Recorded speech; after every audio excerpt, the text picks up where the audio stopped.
أعوذ بالله من الشيطان الرجيم. بسم الله الرحمن الرحيم. ألم تر كيف ضرب الله مثلا كلمة طيبة كشجرة طيبة أصلها ثابت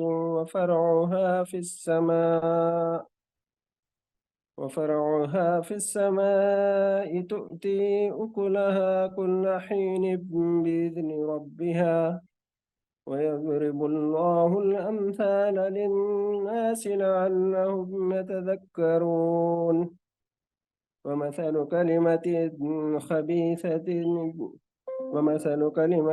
خبيثة كشجرة خبيثة اجتثت من فوق الأرض ما لها من قرار. يثبت الله الذين آمنوا بالقول الثابت في الحياة الدنيا وفي الآخرة ويذل الله الظالمين ويفعل الله ما يشاء. ألم تر إلى الذين بدلوا نعمة الله كفرا وأحلوا قومهم دار البوار جهنم يصلونها وبئس القرار. وجعلوا لله أندادا ليضلوا عن سبيله قل تمتعوا فإن مصيركم إلى النار. قل لعبادي الذين آمنوا يقيموا الصلاة وينفقوا مما رزقناهم سرا وعلانية من قبل أن يأتي يوم لا بيع فيه ولا خلال. الله الذي خلق السماوات والأرض وأنزل من السماء ماء فأخرج به من الثمرات رزقا لكم وسخر لكم الفلك لتجري في البحر بأمره وسخر لكم الأنهار وسخر لكم الشمس والقمر دائبين وسخر لكم الليل والنهار وآتاكم من كل ما سألتموه وإن تعدوا نعمة الله لا تحصوها إن الإنسان لظلوم كفار. صدق اللہ العظیم. کیا تم دیکھتے نہیں ہو کہ اللہ نے کلمہ طیبہ کو کس چیز سے مثال دی ہے؟ اس کی مثال ایسی ہے جیسے ایک اچھی ذات کا درخت جس کی جڑ زمین میں گہری جمی ہوئی ہے اور شاخیں آسمان تک پہنچی ہوئی ہیں. ہر آن وہ اپنے رب کے حکم سے اپنے پھل دے رہا ہے. یہ مثالیں اللہ اس لیے دیتا ہے کہ لوگ ان سے سبق لیں. اور کلمہ خبیثہ کی مثال ایک بدذات درخت کسی ہے جو زمین کی سطح سے اکھاڑ پھینکا جاتا ہے. اس کے لیے کوئی استحکام نہیں ہے. ایمان لانے والوں کو اللہ ایک قول ثابت کی بنیاد پر دنیا اور آخرت دونوں میں ثبات عطا کرتا ہے اور ظالموں کو اللہ بھٹکا دیتا ہے. اللہ کو اختیار ہے جو چاہے کرے. تم نے دیکھا ان لوگوں کو جنہوں نے اللہ کی نعمت پائی اور اسے کفران نعمت سے بدل ڈالا اور اپنے ساتھ اپنی قوم کو بھی ہلاکت کے گھر میں جھونک دیا، یعنی جہنم جس میں وہ جلسے جائیں گے اور وہ بدترین جائے قرار ہے. اور اللہ کے کچھ ہمسر تجویز کر لیے تاکہ وہ انہیں اللہ کے راستے سے بھٹکا دیں. ان سے کہو اچھا مزے کر لو، آخرکار تمہیں پلٹ کر جانا دوزخ ہی میں ہے. اے نبی صلی اللہ علیہ وسلم، میرے جو بندے ایمان لائے ہیں ان سے کہہ دو کہ نماز قائم کریں اور جو کچھ ہم نے ان کو دیا ہے اس میں سے کھلے اور چھپے راہ خیر میں خرچ کریں، قبل اس کے کہ وہ دن آئے جس میں نہ خرید و فروخت ہوگی نہ دوست نوازی ہو سکے گی. اللہ وہی تو ہے جس نے زمین اور آسمانوں کو پیدا کیا اور آسمان سے پانی برسایا، پھر اس کے ذریعے سے تمہارے رزق رسانی کے لیے طرح طرح کے پھل پیدا کیے. جس نے کشتی کو تمہارے لیے مسخر کیا کہ سمندر میں اس کے حکم سے چلے اور دریاؤں کو تمہارے لیے مسخر کیا. جس نے سورج اور چاند کو تمہارے لیے مسخر کیا کہ لگاتار چلے جا رہے ہیں اور رات اور دن کو تمہارے لیے مسخر کیا. جس نے وہ سب کچھ تمہیں دیا جو تم نے مانگا. اگر تم اللہ کی نعمتوں کا شمار کرنا چاہو تو نہیں کر سکتے. حقیقت یہ ہے کہ انسان بڑا ہی بے انصاف اور ناشکرا ہے. صدق اللہ العظیم. جزاک اللہ جناب مدبر حسن صاحب. تو ہمارے مطالعے سے قبل ایک ٹاک رہے گا. بڑوں کا طریقہ مطالعہ اس عنوان پر ایک ٹاک رہے گا انشاءاللہ، اسے پیش کریں گے جناب سید تنویر احمد صاحب، سیکریٹری مرکز۔ میں ان سے ادباً گزارش کرتا ہوں کہ وہ اپنے بات کو پیش کریں۔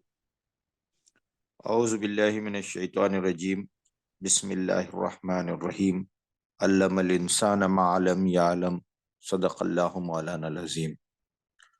محترم مولانا وحید الدین خان عمری مدنی و دیگر رفقا جو اس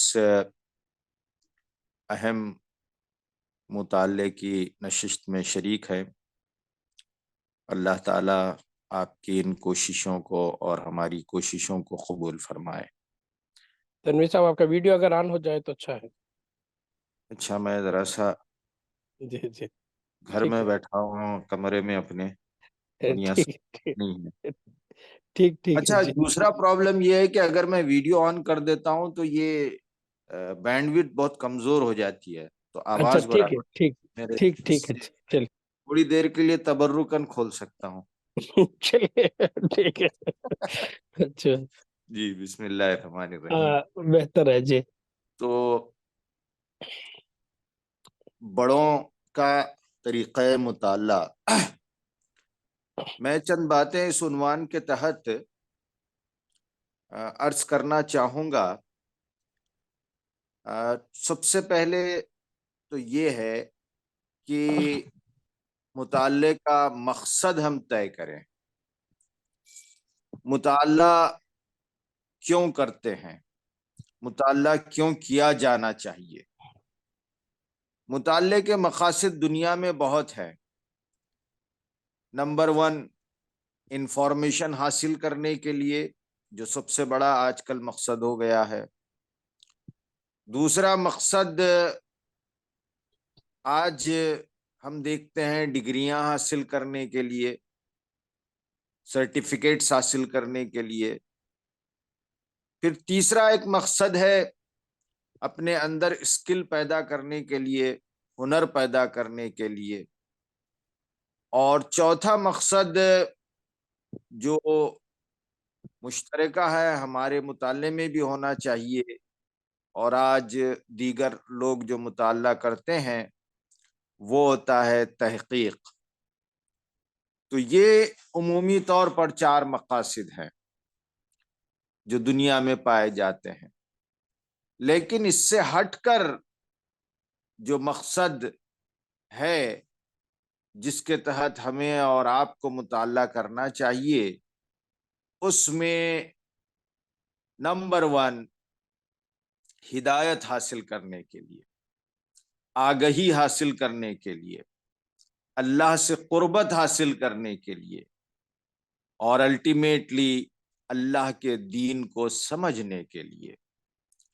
تو تحریک اسلامی جو مطالعے کا شوق پیدا کرنا چاہتی ہے یا اس کی تلقین کرتی ہے، اس کا سب سے بڑا مقصد یہ ہے کہ افراد میں دین کی سمجھ پیدا کی جائے، اور جو اللہ تعالیٰ کی عظیم ہدایت ہے قرآن مجید، اس کو سمجھنے کی طرف افراد آگے بڑھیں۔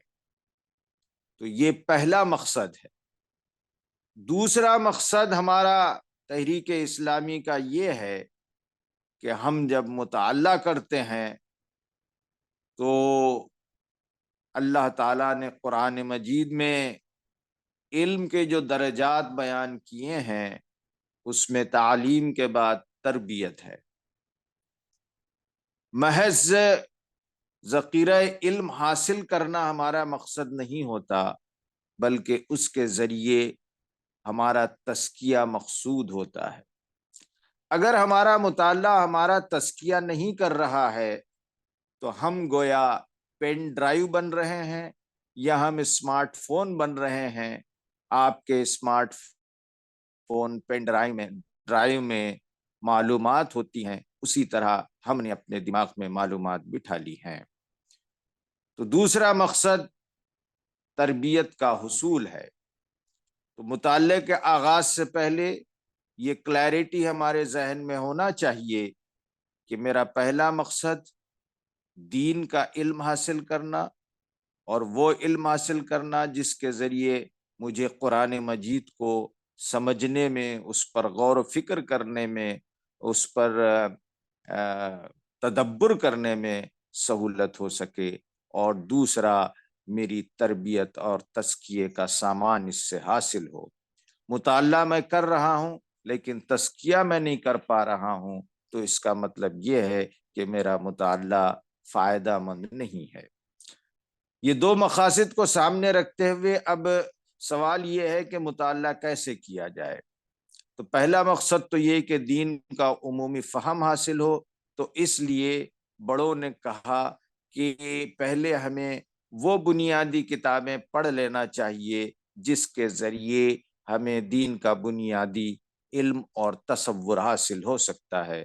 اس کے لیے جماعت اسلامی کی شورا اور ذمہ داران نے ہمیں بڑی سہولت فراہم کر دی ہے کہ ایک فہرست تیار ہے، ارکان کو پڑھنے کی فہرست، یا پھر جو ارکان بننے کے خواہش مند ہیں ان کے لیے فہرست، تو وہ کتابوں کا مطالعہ ہو جانا چاہیے، اور اسی کے لیے غالباً ہمارا یہ مطالعے کا پروگرام ہے۔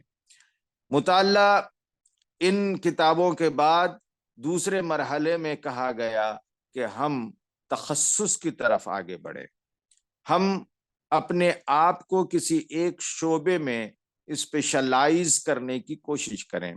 بعض افراد کی خواہش ہوتی ہے کہ وہ ہر فیلڈ کی کتاب پڑھنا چاہتے ہیں، لیکن صحیح طریقہ یہ ہے، ایکسپرٹ کا کہنا یہ ہے کہ آپ اگر اس طرح بے ترتیب کتابیں پڑھیں گے تو آپ پڑھ لیں گے، لیکن نہ تو اس سے آپ کو فائدہ ہوگا اور نہ ہی اس سے اور لوگ سیریاب ہوں گے یا اس سے فائدہ اٹھائیں گے۔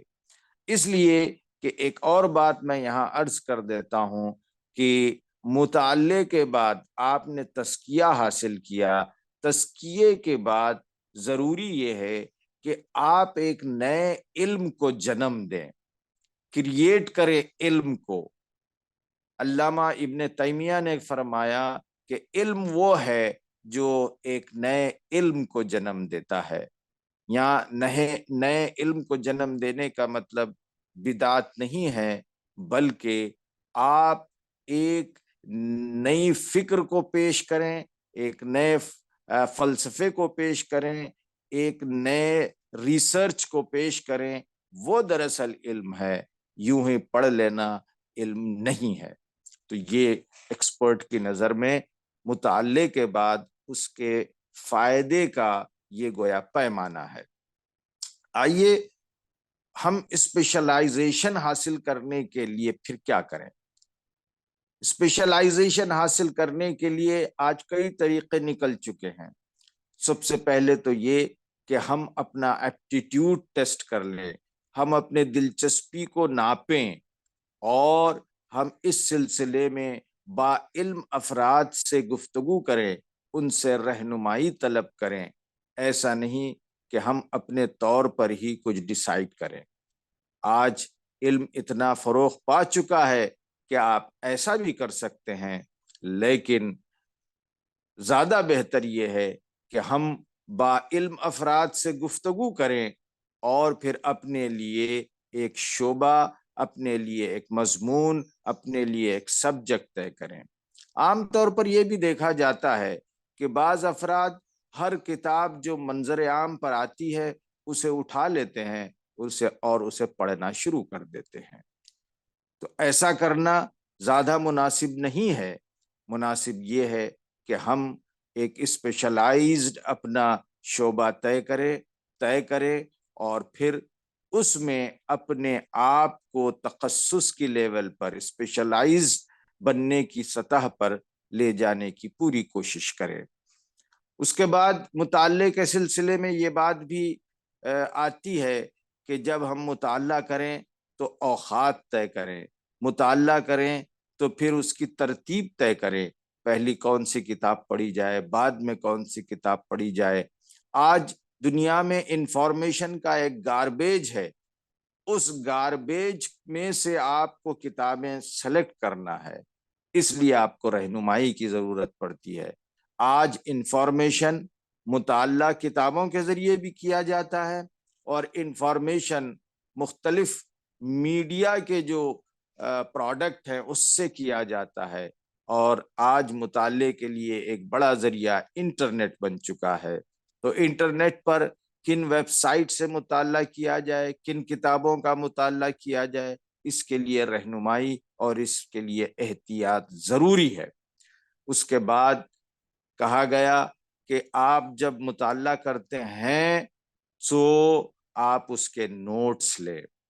نوٹس لینے کے بعد یہ بات آتی ہے کہ جو بہترین مطالعہ کرنے والے ہیں، جنہوں نے مطالعے سے فائدہ اٹھایا ہے، ان کا یہ انداز ہوتا تھا کہ جو مطالعہ انہوں نے کیا ہے اسے وہ ریپروڈیوس کرتے، اسے وہ ان لوگوں تک پیش کرتے جو اس انفارمیشن کو حاصل نہیں کی ہے۔ اگر آپ مطالعہ کیے جا رہے ہیں لیکن آپ بیان نہیں کر رہے ہیں تو پھر آپ مطالعے سے پورا اخذ نہیں کر پائیں گے۔ لیکن یہاں مقصد صرف اپنے آپ کو مقرر بنانا نہیں ہے، بنیادی طور پر مقصد دین کا فہم اور تزکیہ و تربیت ہے۔ لیکن مطالعے کا یہ تقاضا ہے کہ آپ نے جو پڑھا ہے اس کو سمجھنے کے لیے آپ پیش بھی کریں۔ اگر آپ پیش کرنے کی کوشش کریں گے تو آپ اپنے اندر زیادہ جذب کر پائیں گے۔ پیش کرنے کا انداز تقریر بھی ہو سکتا ہے، پیش کرنے کا انداز تحریر بھی ہو سکتا ہے۔ ہم دیکھتے ہیں کہ بڑے مطالعہ کرنے والے ہیں، جتنے علماء اکرام گزرے ہیں، جتنے اسکالرز گزرے ہیں، جب وہ نالج کو ایکوائر کرتے، کتابوں کو پڑھتے، تو کتابوں کو پڑھنے کے بعد اس کو لکھتے بھی تھے، یعنی نیا لٹریچر وہ جنم دیتے تھے۔ اگین میں امام ابن تیمیہ کا تذکرہ کروں، ان کے متعلق کہا جاتا ہے کہ وہ مطالعہ کرنے کے بعد انہوں نے اتنی کتابیں تحریر کی ہیں کہ یومیہ وہ 18 صفحات لکھا کرتے تھے اگر اسے تقسیم کر دیا جائے تو۔ مولانا مودودی کے تعلق سے اس طرح کی کوئی ریسرچ نہیں ہوئی ہے کہ مولانا مودودی نے کتنے صفحات لکھے ہیں، انہوں نے بھی کئی صفحات لکھے ہیں، مطالعہ کیا پھر تحریر کیا۔ تو مطالعہ کرنے والے کو بیان کی صلاحیت اور تحریر کی صلاحیت بھی اپنے اندر پیدا کرنی چاہیے، رفتہ رفتہ ہی صحیح۔ اس کے بعد آخری بات اس سلسلے کی یہ ہے کہ آج مطالعے کا ذوق کم اور اس سے فائدہ حاصل کرنے کا جو ریٹ ہے، جو شرح ہے، وہ کم اس لیے ہو گئی ہے کہ مطالعے کے لیے جو ایک انتہائی اہم چیز ہے اس میں ہماری بڑی کمزوری ہے، اور وہ ہے زبان۔ زبان میں مہارت نہیں ہوتی۔ مطالعے کے سلسلے میں لکھنے اور پڑھنے والے یہی کہتے ہیں کہ آج لوگوں میں مطالعے کا ذوق اس لیے کم ہو گیا کہ ان کی دلچسپی زبان سے کم ہے۔ جب وہ پڑھتے ہیں، نئے الفاظ آتے ہیں، سمجھتے نہیں ہیں تو وہ مطالعہ چھوڑ دیتے ہیں۔ اس لیے کہ آپ قرآن مجید بے سمجھے پڑھتے ہیں تو کم سے کم یہ تصور ہوتا ہے کہ چلیے کچھ ثواب مل گیا، لیکن کتاب کو بے سمجھے پڑھنے میں کوئی دلچسپی نہیں پیدا ہوتی۔ آج اکثر مطالعہ کرنے والوں کے ساتھ یہی ایشو ہے، یہی پرابلم ہے کہ ان کی لینگویج بہت کمزور ہوتی ہے۔ ہماری عام طور پر لینگویج بہت کمزور ہے۔ ایک سروے کے مطابق کہا جاتا ہے کہ آج عام طور پر جو لوگ مطالعہ کرتے ہیں اور کہتے ہیں کہ پڑھے لکھے ہیں، ان کے پاس ذخیرہ الفاظ صرف 250 سے 500 تک ہے، جبکہ انگریزی میں اگر کوئی مطالعہ کر رہا ہے تو انگریزی میں آج کل الفاظ 1,80,000 ہیں، اور اسی طرح اردو کی ڈکشنری میں یہ الفاظ 90,000 کے قریب ہیں۔ آپ 90,000 الفاظ میں سے صرف 500 الفاظ جانتے ہیں، اس لیے مطالعے میں ڈیفیکلٹی ہوتی ہے۔ تو اس کا ایک بہترین علاج یہ ہے کہ آپ ڈکشنری رکھیں، آپ انٹرنیٹ کے استعمال کے ذریعے اپنے زبان کو بڑھائیں گے تو انشاءاللہ مطالعے کا ذوق بھی پیدا ہوگا اور مطالعے میں مزہ آئے گا، مطالعے میں پھر اخذ کریں گے، پھر اس کے بعد اس کو بیان کریں گے، پھر اس کو تحریر کر کے نیا لٹریچر پروڈیوس کریں گے۔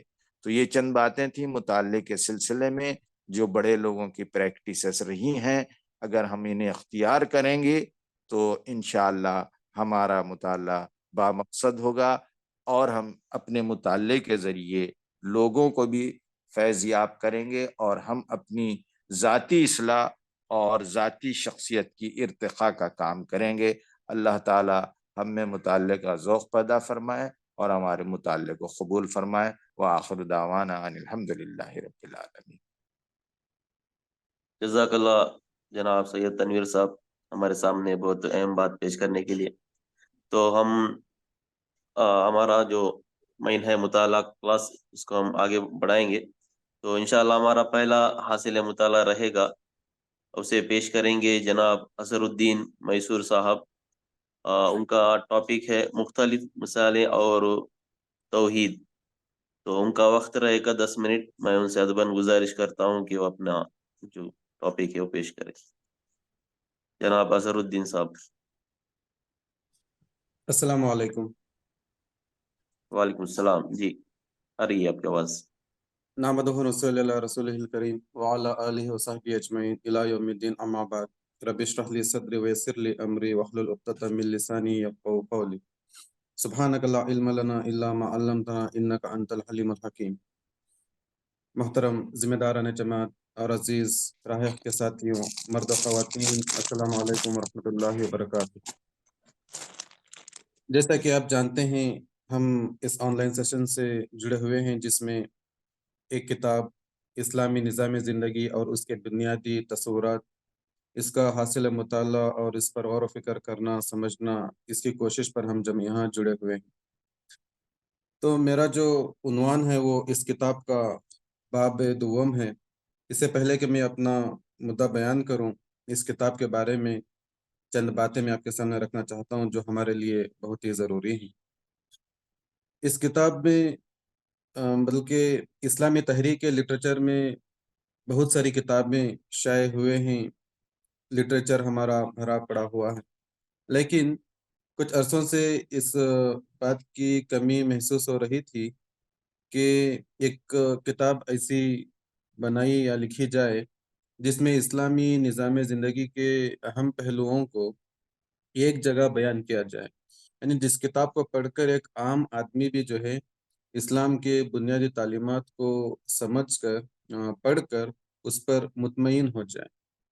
تو اس کوشش کے ضمن میں مولانا مودودی رحمۃ اللہ علیہ کے مشوروں سے مولانا کے جو تحریر کردہ کتابیں ہیں، چھوٹی چھوٹی کتابچے ہیں، اور جو مولانا کے بحثیں ہیں جو اسلام کے بنیادی تعلیمات پر بحث کرتے ہیں، تو ان بحثوں کو، ان تحریروں کو ایک جگہ جمع کر کے اس کتاب کو ترتیب دیا گیا۔